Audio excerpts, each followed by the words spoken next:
سلام على عباده الذين اصطفى أما بعد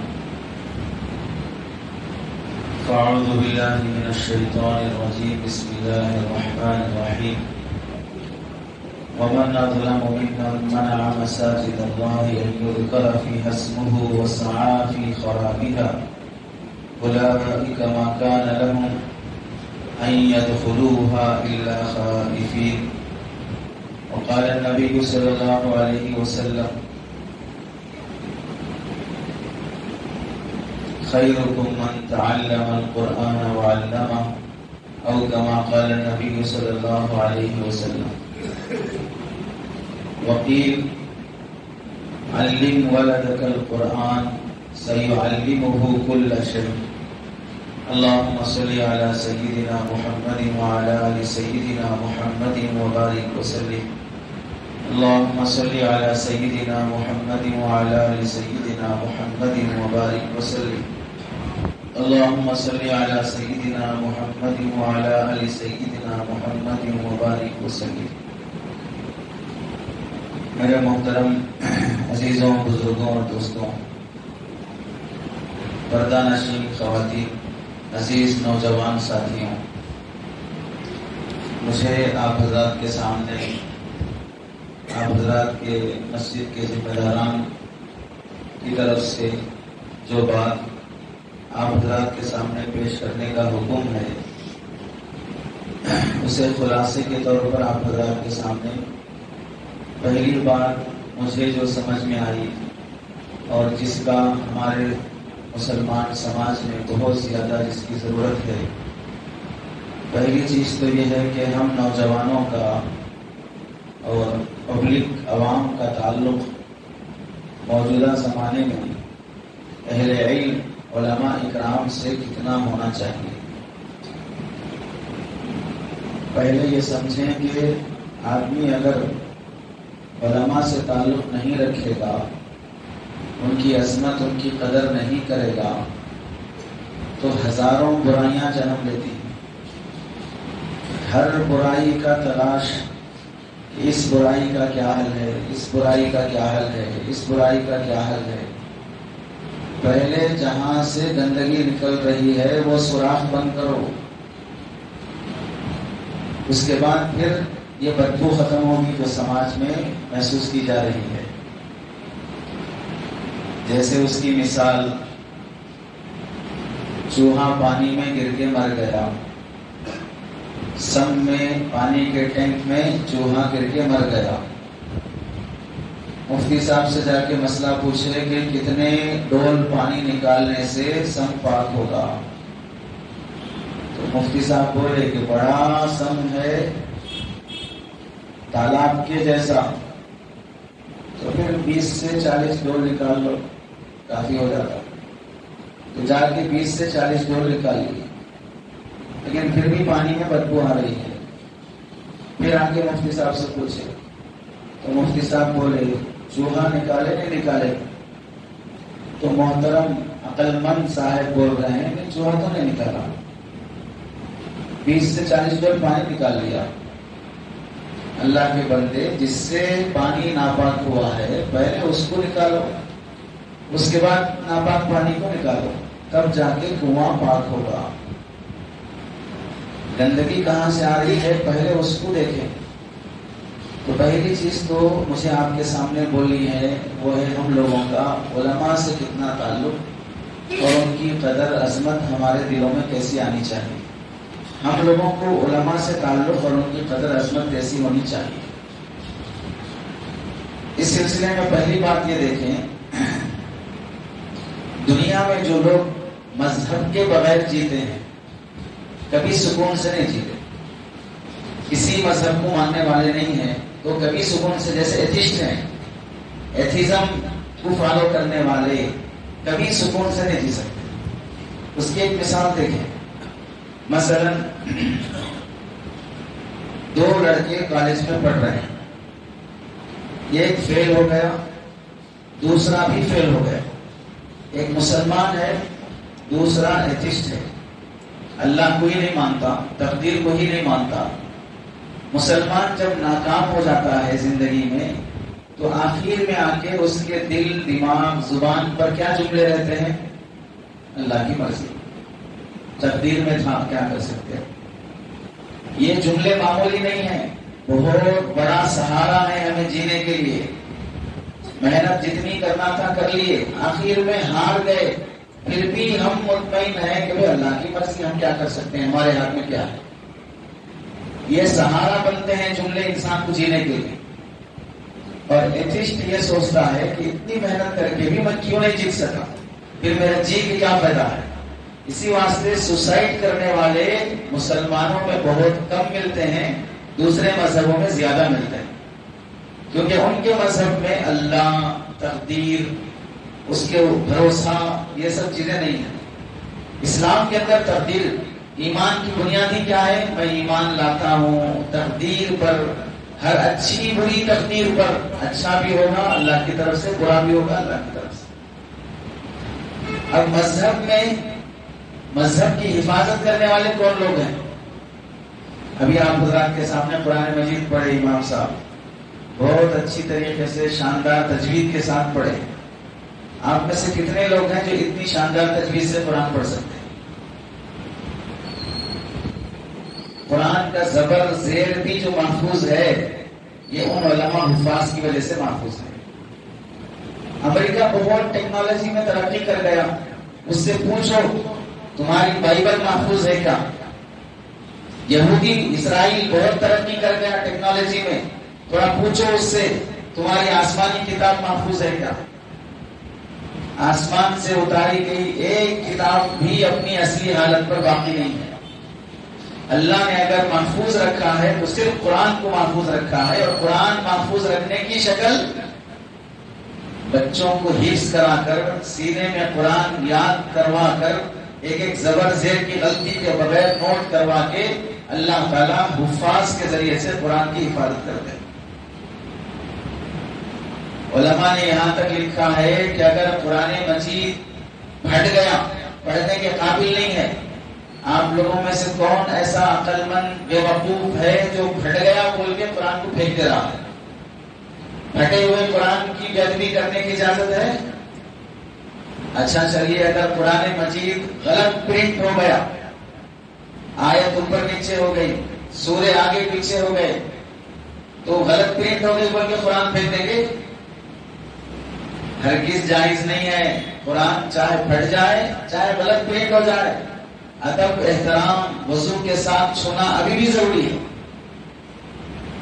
ایسے ہی وہ قرآن جس حافظ اور جس عالم کے سینے میں محفوظ ہے، اس عالم صاحب کی عظمت اور قدر، چاہے میں بڑے باپ کی اولاد ہوں، چاہے میں کروڑ پتی ہوں، چاہے میں لکھ پتی ہوں، لیکن حافظ قرآن سے بڑا مقام نہیں ہو سکتا جس کے سینے میں اللہ نے قرآن کی حفاظت رکھی ہے۔ تو ہماری پہلی ذمہ داری ہوتی ہے کہ اگر ہمارے نزدیک اللہ کی عظمت ہے تو اللہ کے قرآن کی عظمت ہونا، قرآن کی عظمت ہے تو قرآن جس کے سینے میں اس کی بھی عظمت ہونا ہے۔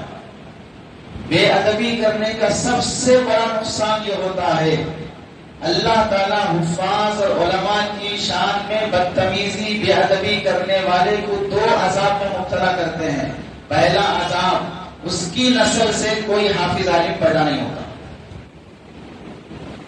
اس کی نسل سے کوئی حافظ عالم پیدا نہیں ہوگا۔ اگر پیدا ہو بھی گیا جوانی میں مر جاتا، اگر نہیں بھی مرا حافظ ہونے کے بعد بھول جاتا، نہیں بھی بھولا حافظ ہونے کے بعد عمل کی توفیق نہیں ملے۔ نشہ، شراب، سب غیر غلط حرکتیں، یہ سب چیزیں رہیں گی۔ حافظ بننے کا مقصد ماں باپ کی نجات، کہ کل قیامت کے دن ہمارے ماں باپ کے حق میں شفاعت کر سکوں، نصیب نہیں ہوگا۔ یہ سب سے بڑا نقصان ہے دنیا کا۔ دوسرا نقصان، حافظ اور عالم صاحب کی ناقدری، بدتمیزی، بے ادبی۔ کیسے؟ نام لینے کا ڈھنگ سلیقہ بھی نہیں ہے۔ تمہارے محلے میں اگر کوئی ڈاکٹر ہے، ڈاکٹر صاحب کے پاس جا کے دکھائیے، تو ڈاکٹر کے ساتھ صاحب لگانا آ رہا ہے، لیکن حافظ کے بعد حافظ صاحب بولنا نہیں آ رہا ہے، مولانا کے بعد مولانا صاحب بولنا نہیں آ رہا ہے۔ اتنے ترنچی بن گئے اتنے بددماغ خناس بن گئے کہ اللہ نے جن کی قدر کرنے کا قرآن میں حدیث میں تاکید فرمائی، اطیعوا اللہ واطیعوا الرسول واولی الامر منکم، اللہ کی مانو، اللہ کے رسول کی مانو، اور پھر اپنے علماء اور حفاظ کی مانو۔ کون فرما رہے ہیں؟ اللہ تعالیٰ فرما رہے ہیں۔ اس کا حکم نہیں مانا تو پھر بتائیے دوسرا بڑا نقصان یہ ہوگا کہ سماج کے دل میں اللہ جو عزت اور محبت بٹھانا چاہیے، محبت نہیں بیٹھے گی۔ دکھیں گے کہ ہم بہت نیک بن رہے ہیں، دکھے گا کہ ہم بہت دین کی خدمت، دین کا کام کر رہے ہیں، لیکن علماء حفاظ کی شان میں بے ادبی اور بدتمیزی کی وجہ سے سماج کے دلوں سے نفرت پیدا ہو جائے، کوئی چاہنے والا نہیں ہوگا۔ خوش فہمی میں رہیں کہ ہمیں بہت لوگ چاہتے ہیں، ہماری بہت چلتی ہے، ہم جیسا بولتے ویسا ہو رہا ہے، لیکن سب سامنے ہوگا، پیچھے ہر شخص بددعا کر رہا ہوگا، پیچھے ہر شخص نفرت کر رہا ہوگا۔ اس لیے دوسرا گناہ ہے، دوسرا نقصان۔ تیسرا نقصان کیا ہوگا؟ دنیا کے وہ کام جو بڑی آسانی سے چٹکیوں میں ہو جاتے ہیں، وہ کام بھی نہیں ہوں گے۔ ہم دیکھے ہیں ابھی بھی چند ہفتے پہلے کی بات، ایک صاحب نے ایک مولانا کی شان میں بدتمیزی کی، ان کی غیر موجودگی میں ارے ترے سے ان کا تذکرہ کیا۔ وہ عالم ہیں، حافظ ہیں، ان کے مطابق بول رہے ہیں، انہیں جانتا ہوں اس کو، اس انداز سے بولا۔ کب بولا؟ جوانی میں بولا۔ دعوت و تبلیغ کی محنت کی برکت سے اللہ ان بزرگوں کو جزائے خیر دے جو گھر گھر جا کے محنت کرتے ہیں، بچے کو حافظ عالم بنا دیے، لیکن باپ کی بدتمیزی کا نتیجہ یہ ہوا کہ ابھی بھی بیٹا در در بھٹک رہا ہے، کہیں ٹھکانا نہیں مل رہا ہے۔ باپ کی بدتمیزی کا اثر اولاد پر پڑ رہا ہے، بیٹا کہیں کا ٹھکانے کا نہیں بن رہا ہے۔ یہ تیسرا بڑا نقصان۔ چار بیٹیاں گھر میں بیٹھی ہوئی ہیں، کوئی رشتہ نہیں آ رہا ہے۔ ایک بیٹی کا رشتہ کیا ہوا، 1.5 مہینے کے بعد کھلا طلاق لے کے واپس آ گئی۔ کیوں؟ تم نے جہاں بدتمیزی کے دروازے کھولے تھے اس کی نحوست کا اثر نسلوں میں پڑ رہا ہے۔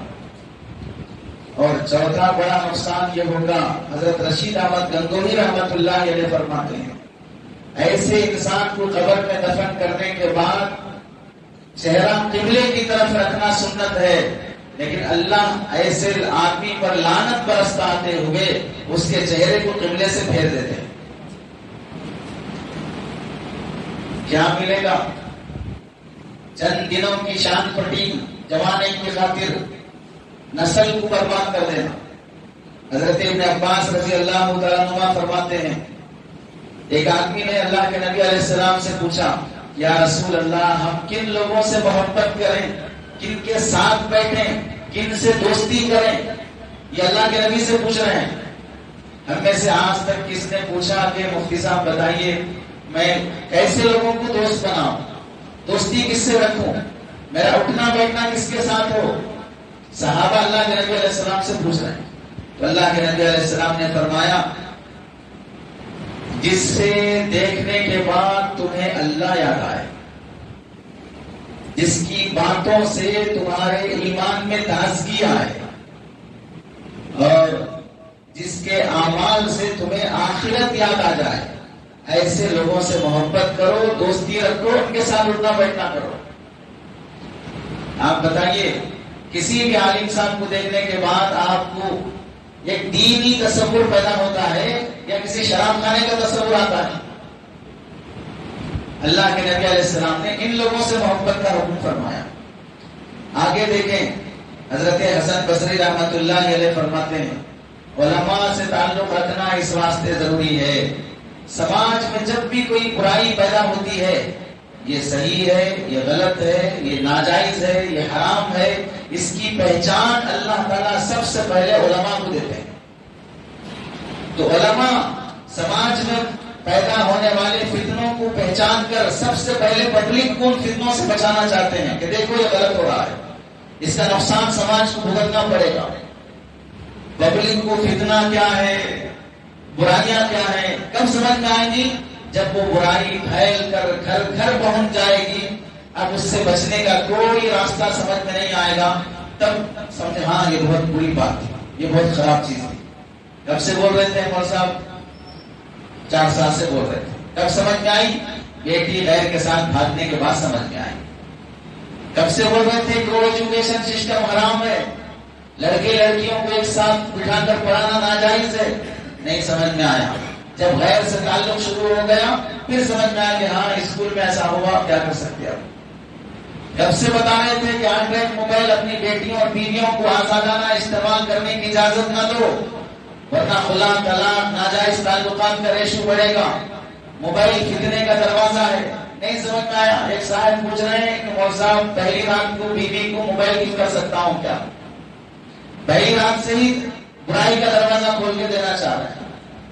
ایک خاتون آئی ہمارے پاس شوہر کو لے کر، سوال اس کا یہ ہے یا تو مجھے موبائل دو یا تو طلاق دو، یا تو موبائل دو یا تو طلاق دو۔ آپ کے حیدرآباد کا واقعہ ہے، امریکہ کا نہیں، لندن کا نہیں، حیدرآباد کا واقعہ ہے، مسلمانوں کا ہے، یا تو موبائل دو یا تو طلاق دو۔ شوہر سے بھی زیادہ عظمت ہے عورت کے نزدیک موبائل کی۔ نوجوانوں کے بارے میں سنتے تھے نا کہ آئی فون کے واسطے کڈنی بیچ دیا، اب بولو آئی فون کے واسطے شوہر کو داؤ پہ لگا دیا، شوہر کو چھوڑنے تیار ہو گئی۔ فتنہ جب سماج میں آتا ہے تو سب سے پہلے علماء کو اللہ وہ نور اور بصیرت دیتے ہیں کہ وہ بولتے ہیں یہ غلط ہے، اسے مت کرو۔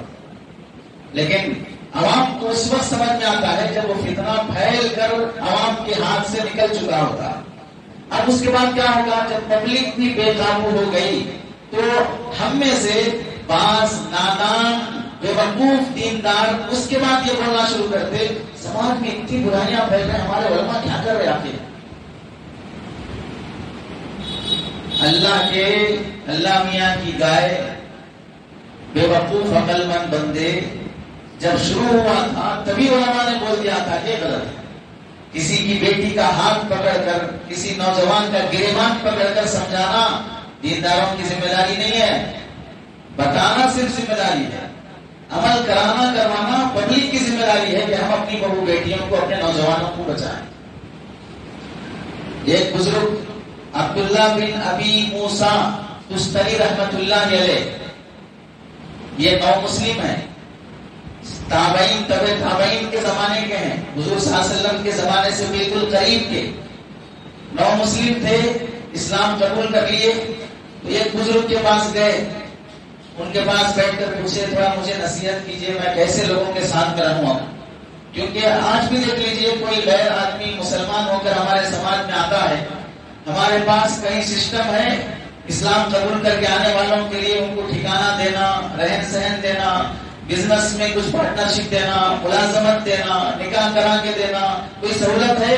پھر ہم بڑی ڈھٹائی کے ساتھ بولیں گے دین ہجرت اور نصرت سے پھیلا ہے، صحابہ نے اپنی بیویوں کو حوالے کرنا چاہا، اپنی جائیداد حوالے کرنا چاہا، بولتے رہیں گے صرف، لیکن کوئی نو مسلم آئے گا ہم اسے کوئی جگہ دینے تیار نہیں ہیں۔ ہماری ذمہ داری یہ تھی کہ ہم دعوت دے کر انہیں اسلام میں لاتے، ان پر مالی تعاون کرتے، انہیں سہارا دیتے۔ وہ بیچارہ خود سے اسلام قبول کر لیا، ہماری 1% محنت کا بھی دخل نہیں ہے، تو بھی وہ آنا چاہ رہا ہے۔ اتنا خوف ہے ہم لوگوں کے دلوں میں کہ اگر کوئی غیر مسلم اگر آ کر بولے میں کلمہ پڑھنا چاہ رہا ہوں، آپ مجھے کلمہ پڑھا دیجیے، تو آسو بازو دیکھیں گے کوئی دیکھ تو نہیں رہا، کلمہ پڑھا دیا تو کہاں کیس ہو جاتا نہیں معلوم، سیدھے بول دیں گے فلاں مولوی صاحب کے پاس جائیے انہوں نے کلمہ پڑھا دیا۔ یہ خوف ہے مسلمان میں، کیا خاک پورے ملک میں اور پوری دنیا میں اسلام پھیلائے گا؟ تو اب یہ نو مسلم تھے، انہوں نے آ کر سوال کیا کہ میں کیسے لوگوں کے ساتھ رہوں، کیونکہ نو مسلم اسلام قبول کر کے آتا ہے تو پھر مسلمانوں میں جب رہن سہن دیکھتا ہے، وہ اسلام پڑھ کر اسلام کی خوبیاں دیکھ کر اسلام میں آیا، اور جو پڑھا تھا اسلام ریسرچ جو کیا تھا وہ مسلمانوں کے محلوں میں آ کر دیکھنا چاہتا ہے، تو ریالٹی میں وہ اسلام نظر نہیں آ رہا، گراؤنڈ لیول پر وہ اسلام نظر نہیں آ رہا ہے۔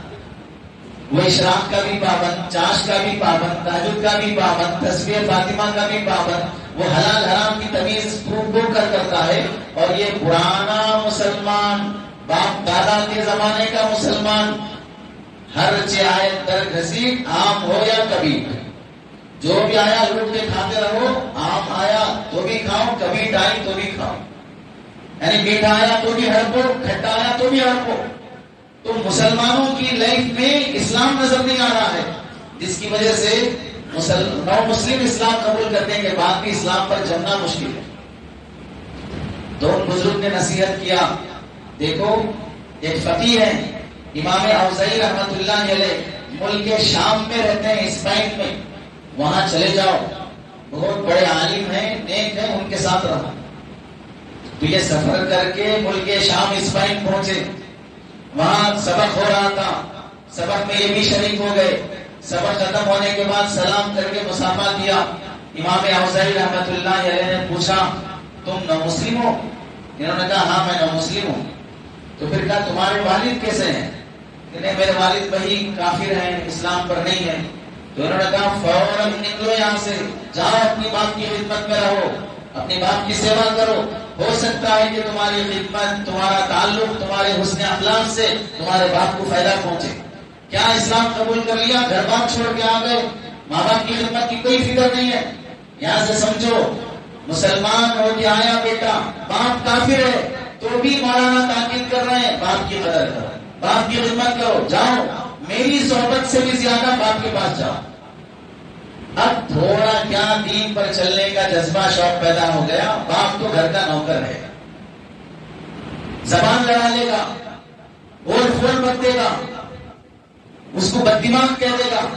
جس باپ نے انگلی پکڑ کے چلنا سکھایا، تپتی ہوئی دھوپ میں ریڑا ٹھیلا لگا کر، منڈی لگا کر، ہوٹلوں میں گالیاں سن کر، مزدور نوکر بن کر، پیٹھ پر تھیلے اٹھا کر، جس ذلت کے ساتھ اس نے بیٹے کی تربیت اور پرورش کی ہے، اب وہ باپ بھی ہمیں جو وقوف اور پاگل لگ رہا ہے۔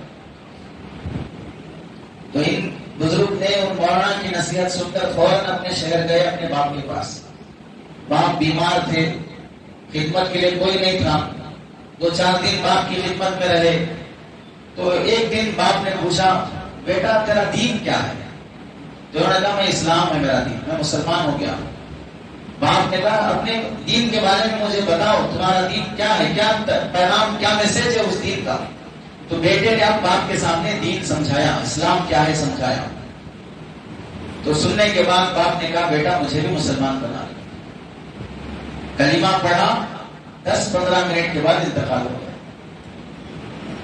بیٹے کی آنکھوں سے آنسو جانے لگے۔ اللہ، ایک مولانا کا ایک مشورہ میں نے قبول کیا، میرا باپ جہنم سے بچ کر جنتی بن گیا۔ اگر میں ان مولانا کا مشورہ نہیں لیتا تو آج میرا باپ دوزخی بن کر پڑتا۔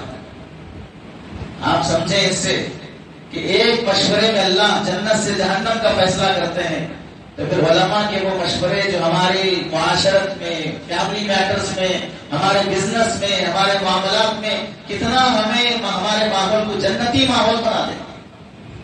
لیکن مسئلہ یہ ہے کہ ہمارے دماغوں میں یہ ہے کہ بہت صاحبوں کو کیا آتا، ان کو کیا معلوم، کیونکہ ہمارے کو نالج کا مطلب یہ ہے، نالج بولے تو ڈاکٹر، انجینئر، لائر، یہ سب ایجوکیٹڈ لوگ ہیں۔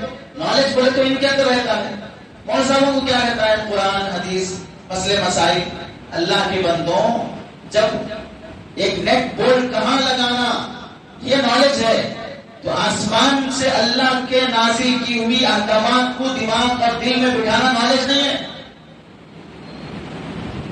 قبر میں کیا ہوگا، جنت میں کیا ہوگا، جہنم میں کیا ہوگا، مرنے کے بعد کیا ہوگا، یہ سب نالج نہیں ہے۔ ہماری لائف میں اگر ہم اسلام اور تعلیمات کو، نبی کریم صلی اللہ علیہ وسلم کی سنتوں کو فالو نہیں کریں گے تو کیا کیا نقصانات ہوں گے، وہ نقصانات کا علم رکھنا یہ نالج نہیں ہے۔ لیکن چونکہ ہم جس لائن سے آئے ہیں، اسکول کالج کی لائن سے، تو ہمیں یہ بتایا گیا کہ ایجوکیٹڈ کا مطلب ہو جو BA BCom کیا ہو، حافظ بننا، عالم بننا، وہ ایجوکیٹڈ نہیں ہے، الٹریٹ ہے، ان پڑھ لوگ ہیں۔ تو ان پڑھ آدمی کا رائے مشورہ کون لینے تیار ہوگا؟ اسی واسطے علماء کی دعائیں، علماء سے وظیفے، علماء سے پلیدے، علماء سے دم دوا، شکر پر، نمک پر، پانی پر دم کرا لینے کے واسطے تیار رہیں گے، علماء سے مسئلے پوچھنے تیار نہیں رہیں گے۔ دکان کی اوپننگ ہے، مول صاحب کو لے جا کے دعا کرا لیں گے، لیکن دکان میں کاروبار حرام کا ہے حلال کا ہے وہ پوچھنا بھی نہیں چاہیں گے مول صاحب سے۔ پوچھیں گے بھی تو کیا پوچھیں گے؟ اپنے حساب سے پوچھیں گے، گھما پھرا کے کیسے بھی حلال حرام حلالی ہو جائے۔ حضرت انعام الحسن، حضرت جی انعام الحسن صاحب رحمۃ اللہ علیہ فرمایا کرتے تھے، سنو، جو دنیا حرام طریقے سے ہمارے پاس آتی ہے وہ کبھی برکت لے کے نہیں آتی، مصیبت لے کے آتی ہے۔ جو مال ہمارے گھروں میں آتا ہے حرام طریقے سے، وہ مال کبھی برکت لے کے نہیں آتا، وہ مصیبت لے کے آتا ہے۔ اس واسطے علماء سے تعلق رکھنے میں زندگیاں سکون سے گزرتی ہیں۔ آگے دیکھیں، عقل مند انسان کون ہے؟ حضرت عبداللہ ابن مبارک رحمۃ اللہ علیہ فرماتے ہیں، عقل مند انسان وہ ہے جو 3 غلطیاں نہیں کرتا۔ 3 غلطیاں نہیں کرنا۔ پہلی غلطی کیا ہے؟ جو آدمی علماء کی شان میں بدتمیزی کرے گا یہ اس کی بہت بڑی غلطی ہوگی۔ یہ غلطی کبھی نہیں کرنا۔ اس کا نقصان کیا ہوگا؟ من استخف بالعلماء ذهبت آخرته۔ حضرت عبداللہ ابن مبارک کون ہے؟ امام بخاری رحمۃ اللہ علیہ کے استاذ کے استاذ۔ امام بخاری کو تو جانتے ہیں، بخاری شریف لکھنے والے، ان کے استاذ کے استاذ ابو حنیفہ رحمۃ اللہ علیہ کے شاگرد کے شاگرد۔ ان کے بارے میں لکھا ہے کہ جس محفل میں ان بزرگ شخصیت کا نام اور تذکرہ چھڑ جائے اللہ تعالیٰ اس محفل پر خصوصی رحمت نازل کرتے ہیں، اتنا اللہ سے ان کو محبت ہے۔ یہ فرماتے ہیں من استخف بالعلماء ذهبت آخرته، جو علماء کی شان میں بے ادبی کرتا ہے اس کی آخرت برباد ہو جاتی ہے۔ دوسری غلطی نہیں کرنا، من استخف بالعمراء ذهبت دنیا، جو پالیٹکس میں ہے، سیاست میں ہے، ان کو انگلی نہیں کرنا۔ دنیا تنگ کر دیتے وہ لوگ، جینا تنگ کر دیتے، ان کے منہ ہی نہیں لگنا۔ یہ دوسری غلطی مت کرو۔ تیسری غلطی کیا ہے؟ ومن استخف بالاخوان ذهبت مروءته، اور جو آدمی اپنے ساتھ رہنے والے ساتھیوں کو، دوستوں کو، اپنے اٹھنے بیٹھنے والے نوجوانوں کو ارے ترے سے، گھٹیا زبان سے، حقارت سے، منمانی سے گفتگو کرے گا، بد اخلاق، بدتمیز اور پورے سماج کی نفرت کا حقدار بن جائے گا۔ کتنے بھی دیندار دکھو آپ بھولیے سے، لیکن تمہاری زبان اتنی گھٹیا ہے کہ کوئی تم سے منہ لگنا نہیں چاہتا۔ یہ 3 غلطیاں کبھی نہ کریں۔ اسی واسطے کہا گیا کہ جب اللہ والوں کے پاس جاؤ دل دماغ کی حفاظت کرو، بری چیز نہ سوچو۔ اللہ تمہارے دل کا خیال بھی ان کے دل پر منکشف کر دیتے ہیں۔ مالداروں کے گھر جاؤ تو آنکھوں کی حفاظت کرو کہ یہ دیکھ رہے، وہ دیکھ رہے، وہ دیکھ رہے۔ مالداروں کے یہاں جاؤ تو نگاہوں کی حفاظت رکھو۔